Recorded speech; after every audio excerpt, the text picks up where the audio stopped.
Yeah, well, the form yesterday of the lockings, you know, that's a concern. And Jason, will he stay? Yeah. Is he guaranteed to stay in a race? I think it's going to be. I think it's going to be run at a hell of a pace. That's the question, to bring out a bit of improvement. Look, he was close up in the St James's Palace, and his form ties in closely with a lot of these. Look at his price though, 15-2. Luke. Okay, interesting you're talking about Luxembourg. He's got a very, very long back. He's obviously relatively straightforward because he's got no age, he's got no noseband or anything on him, but he's not a horse that immediately catches the eye. Last one to go forward is Mostahdaf for Jim Crowley. This is a quality race. Quality horses in a quality race. £1 million for the Prince of Wales Stakes, the feature on day 2. Quality field jump away. Adayar lethargic out of the stalls, having to be just rousted along, and Luxembourg moves to the lead. Classic Causeway, who was on edge in the paddock, is going to eyeball Luxembourg.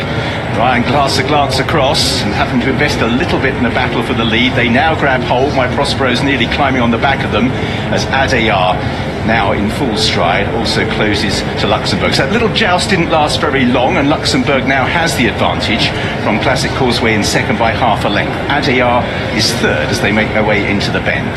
My Prospero races in fourth, early on Bay Bridge, and at the back Mostahdaf as they make their way now right-handed. Luxembourg still a little bit pressed by Classic Causeway, who's racing keenly in the eye line of the leader.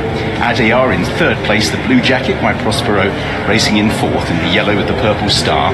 Then Bay Bridge in the fifth place position as Mostahdaf as they make their way steadily up the hill. Luxembourg still leading, Classic Causeway in second place, Adayar in third.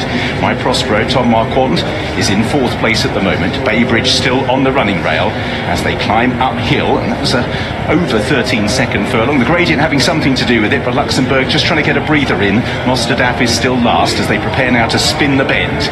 Luxembourg, Classic Causeway in second place, Adayar on the heels but no way of getting out. My Prospero is just nudged along in fourth place as the pace begins to lift. Then Bay Bridge and Mostahdaf moving into it as they pass the three. Luxembourg, Classic Causeway, Adayar a little bit imprisoned on the inside, now spies a gap. My Prospero, Mostahdaf coming into it, and Bay Bridge looking for a way through. Luxembourg it is who has the lead. Adayar is now out in the clear. Mostahdaf down the outside stakes his claim.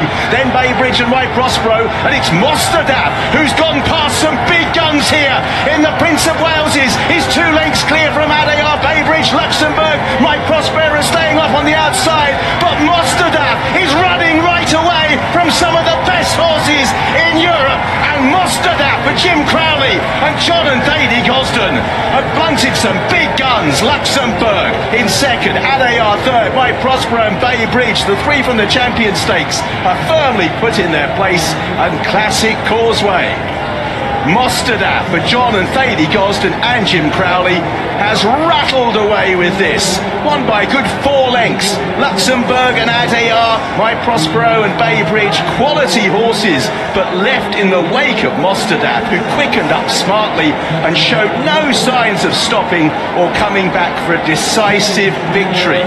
Jim Crowley, John and T Gosden, it's John's 5th success in the race. He obviously stares the licence now with Thady, but that draws him level with Sir Henry Cecil in the late Sheikh Hamdan's colours, now carried by Shadwell Estates. Mostahdaf, a decisive winner of the Prince of Wales's. At 10-1, causing something of a surprise, beating the big guns. Impressively too, Jason. Where did that come from? Well, look, he ran in the Hardwick around here previously. They threw him in the deep end behind Alpinista over at Longchamp after he was super smooth in his Group 3 win at Kempton on the all-weather. All his previous tries up at top level, and he'd been found wanting.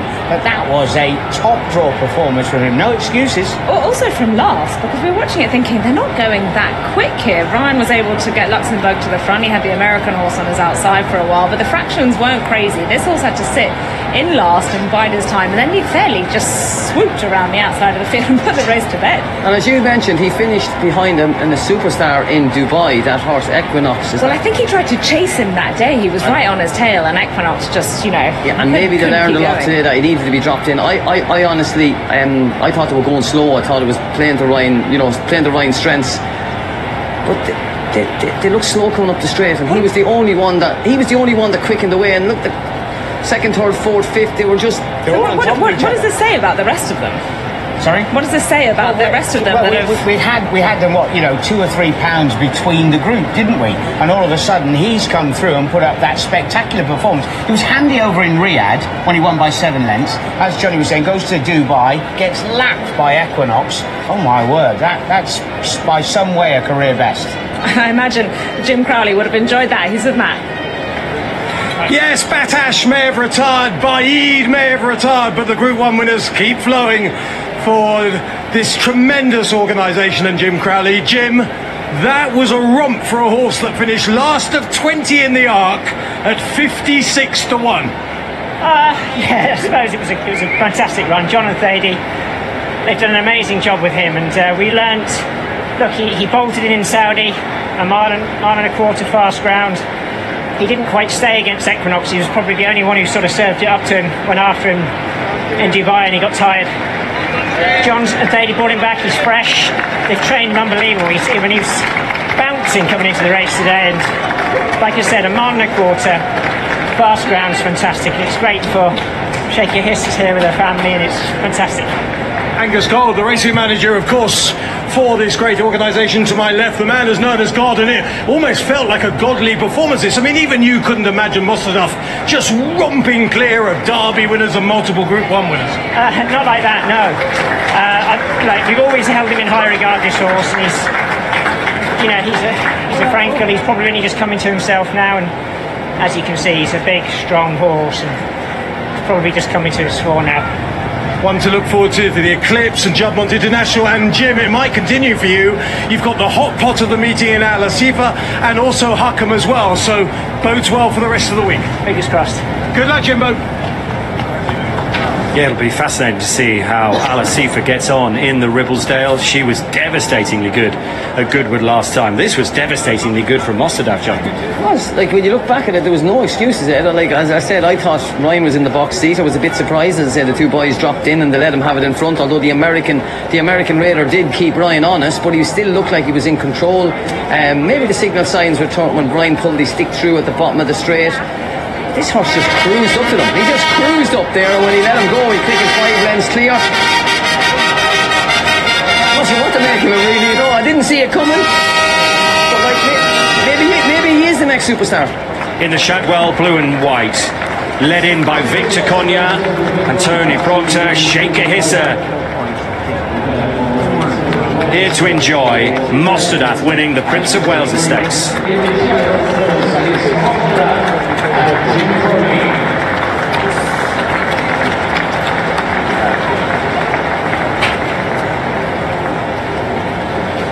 John Gosden first won this back in 1994. He won it the next year as well with Muhtaram. He's winning it for a 5th time. Now the combo with son Thady, Mostahdaf at 10 to 1. Second in the Hardwick, as you say, Jason. First this year in the Prince of Wales Stakes. Our Group 1 over 10 furlongs at 10 to 1. Luxembourg, the 2 to 1 favourite, a distant second really.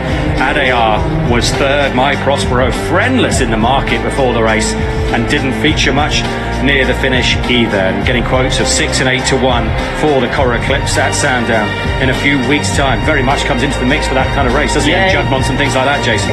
It's amazing when you think he went off 6 to 5 favourite for the Brigadier Gerard at Sandown, and Baybridge absolutely lapped him.